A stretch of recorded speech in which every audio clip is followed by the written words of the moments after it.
કરવા માટે આવ્યા હતા એનું બધું વિડીયો રેકોર્ડિંગ પણ થયેલી છે, એટલે વિડીયો રેકોર્ડિંગના ડોક્યુમેન્ટરી એવિડન્સ પણ આપણી પાસે છે, એટલે એનેથી ખરાઈ થઈને જ થશે. આક્ષેપ લગાવે મોટા માથા કોઈ છે કે આ 7 લોકો જ છે? નહીં ભાઈ, સાંભળો, એટલા ફરી પુનરાવર્તન કરું છું કે 3241, જો ભાઈ 1900 ટન આપણે ખરીદી અહીંયા ટોટલ કરી છે, 1900 ટન, અને એ પૈકી આપણે એટલે 10 કરોડ 72 લાખ રકમની આપણી ખરીદી થઈ અને 5 કરોડનું ચૂકવણું ખેડૂતોને કરવામાં આવ્યા. અને અહીંયા જે કંઈ ખરીદી થાય છે, સપોઝ કે અહીંયા ગ્રેડર પણ છે, આપણી વ્યવસ્થા શું છે આપ પણ જાણો છો કે એપીએમસી ખાતે જ ખરીદી કરવામાં આવે છે.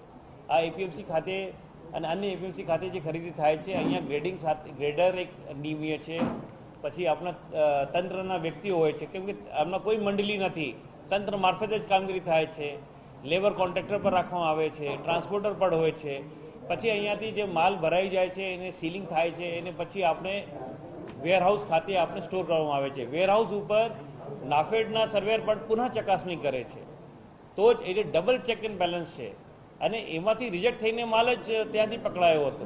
એટલા માટે આપણી પાસે પૂરતા અહીંયા ચેક એન્ડ બેલેન્સ છે, એટલે આપણે એ ચોરી પકડી શક્યા. ત્યાં સુધી જાય ત્યાં સુધી માલ અહીંયા જે અધિકારીઓ છે એમને ખબર ન પડે એવું કઈ રીતે હોઈ શકે?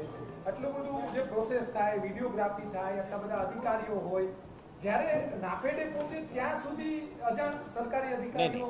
ભાઈ સાંભળો નહીં, એટલા માટે કહું છું કે આપણે અહીંયા જે પ્રાથમિક રિપોર્ટમાં નીકળ્યો છે, જિલ્લા તંત્રે તપાસણી કરી છે, જિલ્લા તંત્રની રિપોર્ટમાં એવું નીકળ્યો છે કે ગ્રેડર અને વેપારી અને પેલા મુકાદમ લેબર કોન્ટ્રાક્ટર બધા ભેગા થઈને જે કામગીરી કરી છે,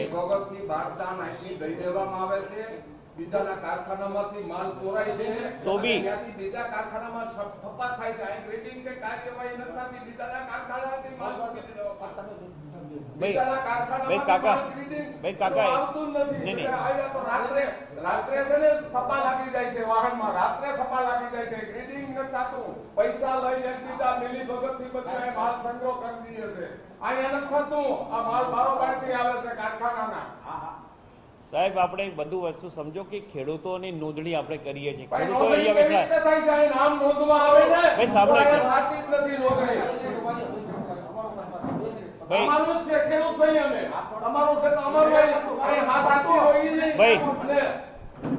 ભાઈ કાકા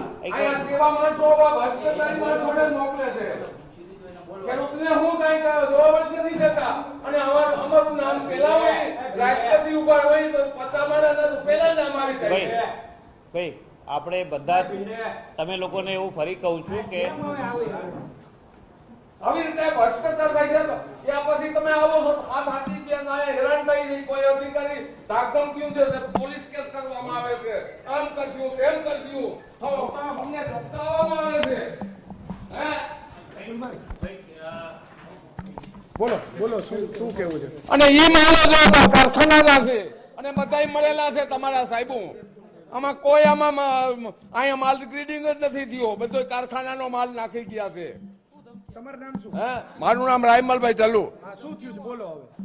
આ જે માંડવીની આ જે તુવેરની જે આ થપ્પા માર્યા ને, આ ભેળસેળ વાળા માલ એ કારખાનામાં એ બારદાન આ લોકોની મિલી ભગત થી એ કારખાનામાં બારદાન લઈ ગયા હતા, અને ત્યાંથી સિલાઈ કરીને થપ્પા જ માર્યા છે. અહીંયા ગ્રેડિંગ કે કઈ કાર્યવાહી નથી થઈ, અને ગામડા ખેડૂત નબળા ખેડૂતોના 8-12 નકલું લઈ આવી અને ભ્રષ્ટાચારી એ ખેડૂતના નામે ભ્રષ્ટાચાર કર્યો છે. હાલો સાહેબ, હું સાબિત કરી દઉં. કેવી રીતે સાબિત કરશો બોલો? તમે સાબિત કરશું, માલ જોઈ લ્યો ને, તમે માલ જોઈ લ્યો એટલે સાબિત થઈ જાય. માલ જોઈ લ્યો, કોઈ ખેડૂતનો માલ નબળો લીધો નથી, માલ જોઈ લ્યો, ખેડૂતો ગ્રીડિંગ કર્યું છે, માલ રિજેક્ટ કર્યા છે. આ તો એમ બીજા મિલમાં તમને કહું માલ તોરાણો છે. ગઈ સાલ છે ને આ તુવેરમાં ઘઉંની મિલાવટ કરી છે. હાલો ગોડાઉનમાં ઘઉંની મિલાવટ કરીને અહીંથી માલ સપ્લાય થયો છે. હાલો બતાવું તમને ગોડાઉનમાં, એના 300 રૂપિયા હતા, નાના 900 રૂપિયા હતા. આ વેપારીએ જ કર્યું છે બધું. કોણ છે આમાં દાદા? કોણ નામ આપો, અધિકારી તમારી સામે બેઠા, નામ આપો. નામ બધા પેલી ભગત વાળા છે, આ નિગમના માણસો છે, વેપારીઓ છે, એ બધા છે. ખેડૂત કોઈમાં એક પણ ખેડૂત નથી, આ ખેડૂતને નામે છે. કેવી રીતે કૌભાંડ કરે છે? કેવી રીતે આ લોકો કૌભાંડ કરે? કૌભાંડ કરે, અહીંથી બહારદાન નિગમના લઈ જાય છે કારખાનામાં, કારખાનામાં લઈ ત્યાં તોરી અને ત્યાં આ કટકી મારી અને રાતે અહીંયા ગાડીઓ ઉતારીને થપ્પા મારી દે છે. કેટલું કૌભાંડ છે? કેટલું? આમાં છે ને માલ લીધો ને એના 50% છે. કેવી રીતે કરે છે? આ તુવેર ક્યાંથી લઈ આવે છે આ લોકો? આ લોકો વેચાતી લઈ આવે નબળી માલ. યાર્ડમાંથી હરાજી તો યાર્ડમાં તપા કરો ક્યાં કેને માલ વેચાણો, યાર્ડમાં તપા કરો ને આ બધું મળી જાય. એ કેટલાની ભાવી આવે? એ 700 ની 600 ની 700 ની આવે, અને કેટલાની વેચે? 1100 ની વેચે. નહીં મારી બિલકુલ નહોતી હો, હું ખેડૂત છું. મારી તુવેર નથી, મારા સૈના નથી, મારી માંડવી નથી. હું અહીંયા જોઉં છું બધું નાટક. તમને જીવ બળે છે? બરે જ છે ને અમારો જીવ તો બરે જ. મારું કાંઈ નથી આમાં. આ ખેડૂત હેરાન થાય છે.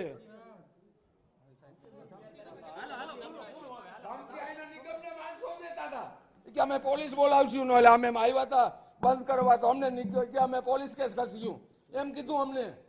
અમને કરો કેસ, જેલમાં જવું છે. અમને એમ કીધું તો તમે કઈ કરશો તો આ ફલાણી વ્યક્તિનું નામ દીધું, એની સામે તમે બોલી શકજો? એ નથી કોઈનું નામ વ્યક્તિ દેવાનું. પણ આમાં કોણ છે? મુખ્ય કોણ લાગે છે? વેપારી છે, વેપારી અને મળતિયા નિગમવાળા અધિકારી અને વેપારી મળેલા. સાહેબ બેઠા છે, તમે એમને શું રજૂઆત કરવા માટે આવ્યા? સાહેબ ને બધી ખબર છે. આગળ યાર્ડમાં બધા દુકાનદારો છે, એની બહાર લિસ્ટ મગાવી લ્યો તુવેર કોણ લઈ ગયું. તમને બધું ત્યાંથી સોલિડ મળી જાય આંકડો.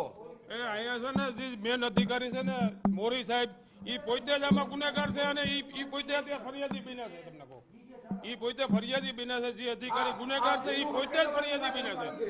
બરોબર? અને હાલો એક મિનિટ. અને આ છે ને ભાઈ માળિયાનું આજે ઈ ફરે છે. કરોડો રૂપિયાનું માંડવીનું કરીને એ મંડળી વાળા ખોટે કે મારાથી શબ્દ નથી બોલાતા. હે એ મંડળી વાળા ફરે છે કે અમારું હું સરકારે લઈ લીધું. કરોડો રૂપિયા માંડવી હરગાડી દીધી. માળિયાની મંડળી વાળા ધણે મંડળી વાળા અટાણે આ ફરે છે અટાણે મંડળી વાળા.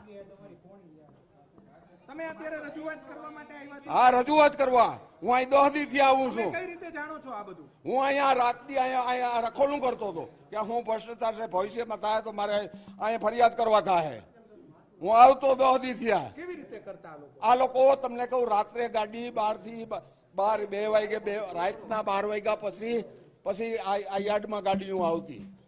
હે ચોકીદારને પૂછો, જવાબ લ્યો. રાતે થપ્પા કરી દેતા તો ગ્રીડિંગ કાંઈ નહીં, સીધી તોલાય કટકી બધું રેડી થઈને આવતો માલ. કોણ એ લોકો? કેટલા લોકો આવતા હતા? એ થોડાક જોવા દઈએ અમને. અમે તો બારોબાર રોડ ઉપર જોતા હતા. અમને જોવા દઈએ, ત્યાં અંદર આવવા દઈએ. ભ્રષ્ટાચાર કરવો હોય તો ચોરી કરવો અમને જોવા દઈએ. જે રીતે બધા આક્ષેપો સાહેબ ચોક્કસ જે રીતે